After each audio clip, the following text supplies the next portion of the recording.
Good afternoon or good evening. Welcome to the TCRA show. I am Jackie McKethan, your host, and we are glad to have you with us.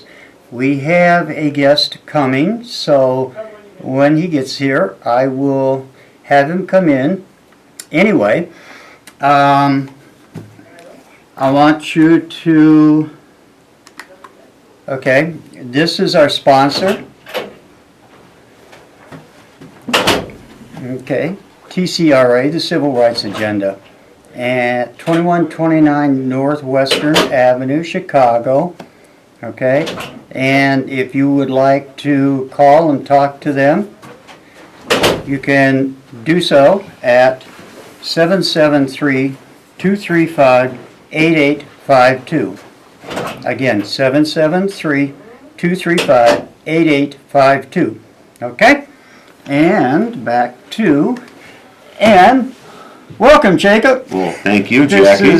This is Jacob, and Jacob actually is the founder, or one of the founders, of TCRA, and works very hard for the transgender community. And I am so happy to have him with us today. I am glad to be here, Jackie. Thank you for having me. So what do you think of that? It's a great new studio. It really Isn't is. it? It is. This Looks is a like- great improvement over the last time I was here. And it's been a number of months since we've had the show on. Right. So this is kind of the inaugural in the new location. Right, absolutely. It is so much more, I want to say professional. You know, it's just, I love it. It's gorgeous. It's absolutely gorgeous. I want to give a quick shout out to a good friend of mine, Eva Card, who is a transgender lady that lives out in California. Very, very nice lady. So we're going to kick off with, I have a question for Jacob. Mm-hmm. Now, of course, we've had all of this. Okay, caller. We have a caller. Let's see what the caller has. Welcome back, Jackie. Oh, thank you very much. I may give you a really hot show, and this may be your hottest show of the season. My comments about North Carolina, Mississippi, and Georgia, the new law they put on the books in terms of the restrooms, where if they can question the sex of someone going to the restroom and where the person had to expose their genitalia to a law official, and if you don't do it, I think you are subject to arrest. And where I've been reading things, guess what? People been using the restroom all along without people knowing about it. That haven't been a problem. So why should it be a big problem? Okay. Yeah, it was kind of difficult to hear you. I'm sorry, can you hear me now? Yeah. I think we've got maybe we can turn the volume up a little bit. Okay, what I was saying, I repeat what I'm saying. If you look at what happened in the state of Georgia, North Carolina, and Mississippi, the new law they put on the book in terms of the restrooms, where you have to use the restroom according to the sex you are born to, and where a law enforcement agency, a law enforcement officer can force you to expose your genitalia so they can tell what sex you are.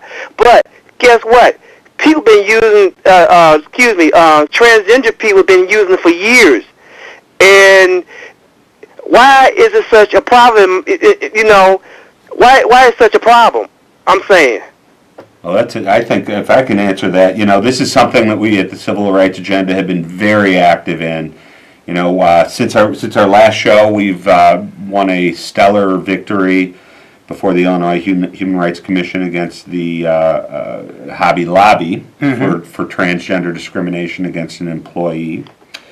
And we've been very active on the North Carolina and the Mississippi laws. As a matter of fact, we successfully worked with Commissioner Arroyo before the Cook County Board of Commissioners to get a boycott of both North Carolina and Mississippi by the Cook County, so that they won't be spending any non-essential funds in those states. And I think we have seen a a lot of controversy over this year, or over the last year, where, you know, I guess marriage rights were the big thing 10 years ago and 5 years ago, and now we're on the front lines of the transgender issues. And, you know, we've got the Obama administration, which has done some tremendous things in terms of the schools across the country, requiring the schools to recognize gender identity. Right. And you know, you've got the pushback from states like North Carolina, and let's face it, this is an issue where, you know, the far right is saying that they can discriminate and they want to be able to discriminate, and they use the, you know, religious freedom as the excuse. But what it really comes down to is the transgender rights, you know, are teed off as the next civil rights issue, and I think we're poised to win it. We've got an administration in Washington who has been very supportive. We've got states across the country, for everyone of North Carolina, we've got others that are you know, declaring transgender rights to be the law of the land. So it looks like North Carolina is going to lose out on this one, but time is going to tell. Well, and in addition to that, there are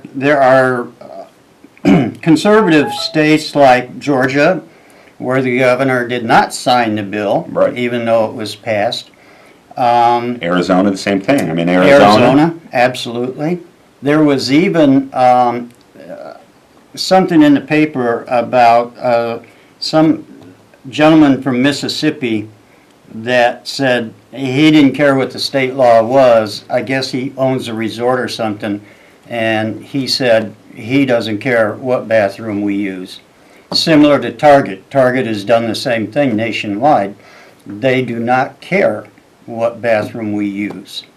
And they said they're not going to adhere to it anyway. So, and North Carolina lost a lot of stuff, a lot of money, because PayPal was going to build a $50 million building there, and they changed their mind. So these states. The unfortunate thing is the city of Charlotte, North Carolina, really started it off by passing a transgender right ordinance. Okay. And then the state came back and said, and prohibited any local municipality from enacting ordinances like Charlotte. So Charlotte was really doing the right thing, and it was the state legislature itself that blocked it. And so that's what really teed it up. And you know, Charlotte is the one who lost the PayPal building. There's been the NBA has now questioned whether or not they're going to have their games there. I guess it's the All-Star game. Right. So we got a lot of corporate America who's really stepping up to the plate. That's what happened in Georgia. When Georgia legislature passed a discrimination statute, a transgender discrimination statute. That's when the governor got so much heat from corporate America, and it was going to be so costly and expensive to that state in loss of business that he ended up vetoing it. And the same thing happened with Governor Brewer in Arizona, where Arizona tried to do it and corporate America stood up. So I think we need to really applaud companies like PayPal and others who are really stepping up to the plate. And you've got counties like, you know, our very own Cook County has put a boycott in place where they will not make non-essential purchases. They won't allow travel to Mississippi or North Carolina. The ordinance is pretty clear that the county of Cook is boycotting North Carolina and Mississippi until those laws change. And I think we're going to see it faster than any of us had ever thought possible. And I think Indiana backed down. Indiana backed down too. So for every loss, we've been getting some victories, and we've just got to stay vigilant, and we've got to keep pushing. Right. We have problems in Missouri. We've got problems. I mean, there's a lot of areas, but we just need to keep fighting. And it's the same as we did with marriage rights, and Right. and we prevailed there. And I think I think the issues surrounding gender identity and transgender rights, they're going to be coming to the forefront. And that's great. We have a caller. Go ahead, caller. Is this a question or a comment? Good evening again. I want to bring up the conversation in terms of primary and secondary education institution when in terms of using the restroom. But we got to somehow figure out a way of doing, maybe somewhere like they do in the military, don't ask, don't tell, and we got to have maybe a private changing area, because there is an issue, because your rights end where the other person's begin. And we got to sit back and figure out how can we come up with a solution to that problem, because other people do have rights as well. Well, But the issue is of the individual and what is their gender and what's their gender identity, and nobody's really allowed to interfere with that, particularly in Illinois. We got a big problem right now up in Palatine, Right. with the Palatine schools, and it looks like that's going to square off in the courts as well. And Right. we're going to square off in the courts, but really what Illinois law says is regardless of what your sex is at birth, you have your gender identity, and you're allowed to use the restrooms and other facilities based on what your gender is, and nobody, right? I mean, and it's got to be your full-time gender, but it's got to be respected. And that's the case we just had against Hobby Lobby and won. right. Let me say this too, and to play the devil's advocate, quite frankly, depending on what school you're talking about, to me, high schools, quite frankly, probably the students there are a lot more knowledgeable about sex than I am, and I really don't think they're going to be that embarrassed. However, there are schools that have overcome the issue by simply putting up a curtain for the transgender in the proper washroom or locker room. Let me explain why this is important to transgenders, because I'm transgender and it's very important to me, okay? And I've said this on Facebook I don't know how many times now. But, first of all, there's absolutely no case law in any state of a transgender assaulting a female, anywhere, especially in the washrooms. Now, here's the problem. I'm transgender. I am going into the women's room or the ladies' room. I don't care what anybody thinks, for the simple reason, if I go into the men's room, I am 1,000 times more likely to get beat up, harassed, even raped in the men's room than anything that's going to happen in the ladies' room. Okay? The ladies' room is my safe place to go. And you can't see anything in the ladies' room, for Pete's sakes. You don't have open urinals and so on. You've got little closures. Okay? So nobody sees anything. I don't understand what all the fuss is all about. Well, especially when you go into the schools, every study out there says the students in the schools, the younger the age group, the more accepting they are. The transgender issues, they just don't even care. It's not even an issue. It becomes an issue for parents. It becomes an issue for those who are, I'd say over 40, over 50, mostly. But the youth understand it. They get the transgender issues. They don't care, and if they do, they're putting up curtains, and a student who doesn't want to be and that's it. Senior can go into the private changing area. I don't even think it's appropriate to require a transgender student to go use the private area. If there's somebody who's uncomfortable, they can go do it, but the transgender student shouldn't be separated, shouldn't be made to feel different, shouldn't be relegated to a unisex bathroom, which a lot of places are putting in. You are a female, and you should be able to use the women's room, and that's one of the issues that came up very squarely in our Hobby Lobby case, and the hearing officer sided with us and said you can't be put into a segregated bathroom, into a gender neutral bathroom. If somebody else is uncomfortable, they can go use that gender neutral bathroom. Right. Well, and you're right. The safety issues are tremendous for transgender individuals who are using bathrooms that don't meet their gender identity. Exactly. What's interesting is, and Jacob talked about Palatine, and I think, I'm not going to swear to it, but I'm almost sure that about 3 or 4 years ago, I think it was Palatine, Ashley, that the students actually elected a transgender for prom queen and a gay gentleman for prom king.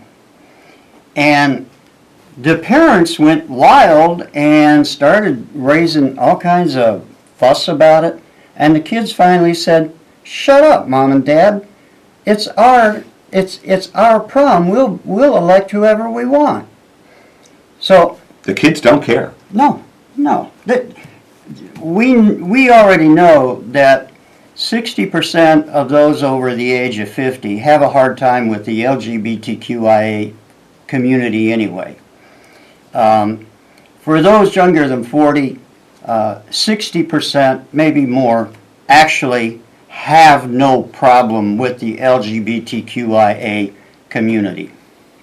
So that's what, and as far as the religious groups, okay,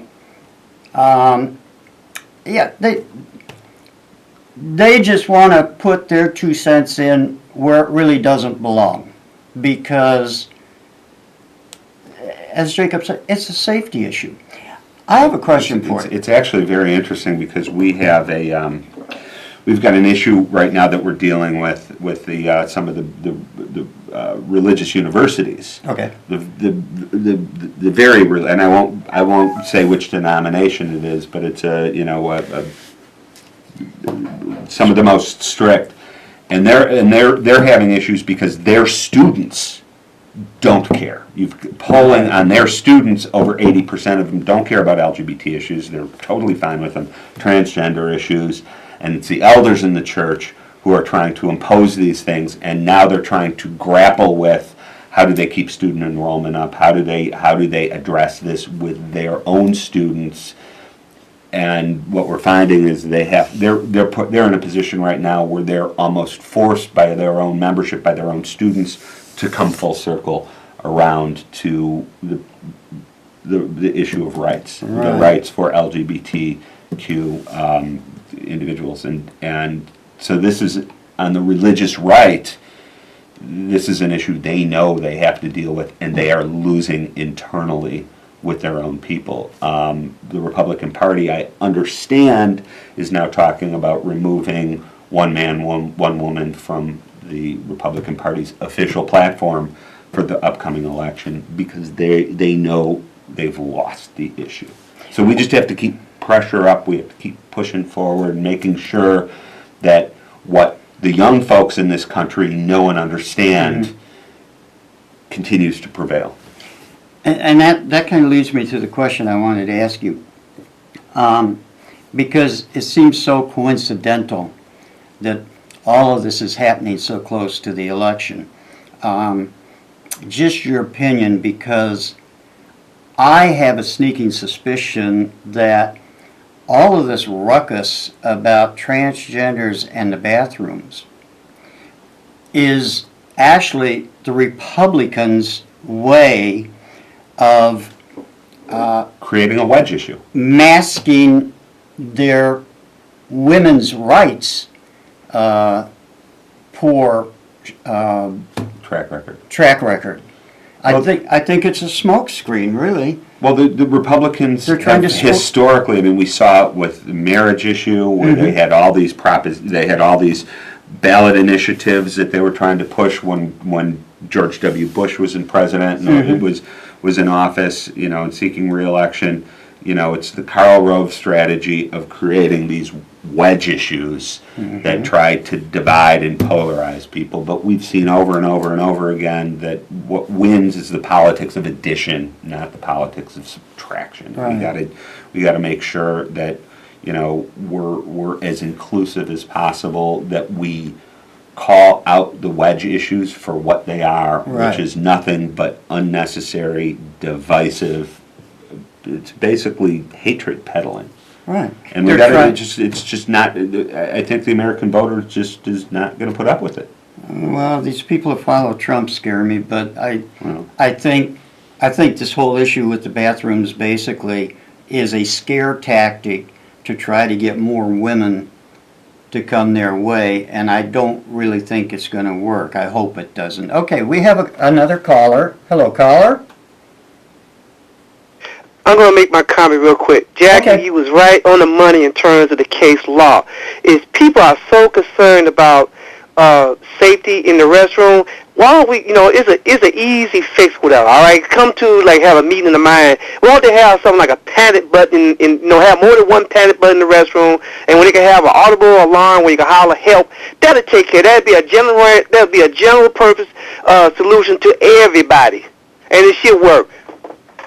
They do have that in many places. Minneapolis actually has what's called gender neutral, and some states have separate family rooms where the I'm family talking about can where they go. have panic buttons in the restrooms and have like an audible alarm or something that you just holler help. That's a solution to everything. That make it safe for everyone. well, that's true. That's true. I mean, that's, you know, safety concerns and safety issues. That's one way, certainly, of addressing them. Well, you want to hear the worst case scenario. Luckily, it didn't happen, but the state of Kansas actually tried to legislate a bounty on transgenders using the bathroom. And if you reported a transgender using the bathroom, you got $2,500. Not that I think Kansas is rich enough to do that, for Pete's sakes, but that is something I read, and that's just how extreme these people can go to blow smoke, basically. It's right. I mean, it's all just creating that wedge issue, that divisiveness, that and preying on people's lack of understanding and ignorance. Absolutely, and I've said this for a long time. That's our biggest problem in the LGBTQIA community, is a lack of education. The young people are getting it. They know what it's all about. They're not concerned with it. But the older people that never had any education and now are too stubborn to try to learn don't want to. You know, that's what it kind of boils down to. Okay. So we've got some other really great issues that have been going on in the LGBT community since we were here last. Cool. We've got it looks like we're going to have a second LGBTQ friendly housing project going up. You know, we had the one up in